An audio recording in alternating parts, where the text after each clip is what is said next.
Let me ask you about another impressive speech. AOC. Is it possible that she's the future of the party, future president? No.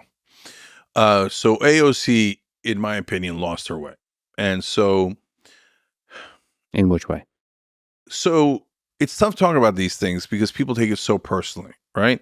And that's why you'll see very few politicians on our shows, because we give super tough interviews and the words out in the street, right? Like, don't go on Young Turks. They'll ask you super hard questions, right? So there only a couple do it. Like Rokana does it. He's brave. We'll get into shouting matches sometimes in the middle of bills and stuff, but at least he's there to defend his position. I respect him for that. Tim Ryan, a little bit more of a conservative Democrat when he was in the House. He would take on any debate, et cetera. So there's a couple of good guys that do it, but generally they don't. So when this relates to AOC, because when AOC's running, we do 34 videos on her. We get her millions of views. We founded Just Democrats and now launched it on the show. Our audience, Ryan Grimm documents it in one of his books. Our audience raises $2.5 million for those progressive candidates overall. And at that point, AOC and all those Rashida Tlaib, et cetera, they're all dying to come on a Young Turks. Makes sense. I would too, of course. It's not because it's the Young Turks, any media outlet. And most media outlets, almost all the media outlets reject them. We cover AOC more than all the other press combined, right? And she wins for a number of reasons. That's one of the reasons, but there's many others, and she did a terrific job herself. She then takes Shoykant and Corbyn, who were Shoykant was the head of Just Democrats, and Corbyn was communications director for Just Democrats. Then Shoykant made one of the most brilliant political decisions arguably in American history. He called me and he said, Cenk, I'm going to go from head of Just Democrats to running AOC's campaign. And I'm like, well, the other candidates are going to get pissed. And you're staking the entire enterprise on one candidate. And I'm like, Shoykant, I'm not in it. I'm doing the media arm. You're in the trenches. You're the guy making the decisions. So I'm going to trust whatever you say. You sure? And he said, yeah, I'm sure. So him and Corbyn go over to AOC's campaign. AOC then wins that miraculous win. Then she hires Shoykant to be her chief of staff, and she hires Corbyn to be her communications director. Within 6 months, they're gone.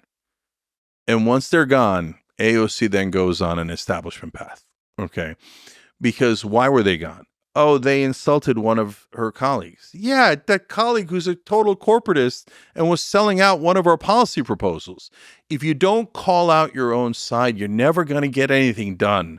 But if you call out your own side, you become persona non grata, and it is super uncomfortable. And we couldn't get them to do things that were uncomfortable. Now, she's going to find that outrageous, and she's going to be very offended by that. And she's going to point to a bunch of things she did that were uncomfortable. And to be fair to her, she's until that speech, she was pretty good on Palestine when we desperately needed it. She was pretty good on a bunch of issues. Cori Bush did that campaign on evictions, et cetera, on the Capitol steps. That was great. AOC's original sit-in Pelosi's office. At that point, we're all still on the same team. It's a spectacular success. Me, Corbyn, and Shoykant are saying, do it again. Like, not don't abuse it. Like, don't be a clown and do it every other day. But like, when it matters, you need to be able to challenge Pelosi, right? And in my opinion, she just got to a point where she got exhausted being uncomfortable. It's really hard. The media hates you, and they keep pounding away and calling you a radical, and you're destroying the Democratic Party. You're destroying unity. So whereas if you go along, all of a sudden you're a queen, and now all of a sudden the mainstream media is saying, "Oh, AOC, she could be the progressive." I mean, there's some degree to which you want to sometimes bide your time and just like rest a bit. And Yeah. I think, from my perspective, maybe you can educate me. She seems like a legit progressive, legit even populist, charismatic, young. Like a lot of time to develop the game of politics, how to play it well enough to avoid the bullshit. I guess she doesn't take corporate PAC money. That's right. No, she's still true on that. So as far as just looking over the next few elections, like who's going to be running, who's going to be who's going to be a real player. She just seems like to me, it seems like an obvious person that's going to be in the race. So while I fight for the ideal, I'm very practical. So, for example, she wins, and then one cycle later, after 2020,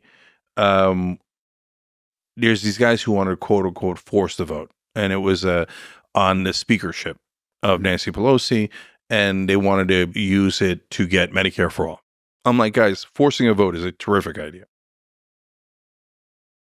On the speakership, okay, who's your alternative? Oh, we don't have an alternative. Already giant red flag. Okay.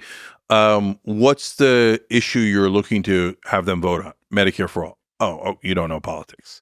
So I love Medicare for all. We have to get Medicare for all. But if that's the first one you put up without gaining any leverage, you're going to get slaughtered. Put up something easy. Force a vote on $15 minimum wage, or pick another one that's easy. Paid family leave. These are all polling great, because if you force a vote on that, you can actually win. And if you win, you gain leverage. And then you do the next one and the next one. And then you do Medicare for all. Not bullshit gradualism that the corporate Democrats do, but actually strategically, practically building up power and leverage and using it at the right times. So if I thought that's what AOC was doing, I would love it. Right. So I don't need her to force a vote on Medicare for all. I don't need her to go on some wild tangents that don't make any sense and is only going to diminish your power. But when they eviscerated all the progressive proposals in Build Back Better, how did that happen? Manchin and Sinema used every ounce of leverage they had. They said, I'm just not going to vote for it. I don't care. Okay. The status quo is perfect for my donors, so I don't need you. I vote no. Okay. Now take out everything I want. And Biden did, right? Progressives had to push back and say, here is 2 to 3 proposals, right? Not everything, 2 to 3 proposals. They all poll over 70%. They're all no-brainers, and they're all things that Joe Biden promised. We want those in the bill, otherwise we're voting no. At that point, the media, what would have happened is the media would have exploded, and they would have said AOC and the rest are the scum of the earth. They're ruining the Democratic Party. We're not going to get the bill. They're the worst.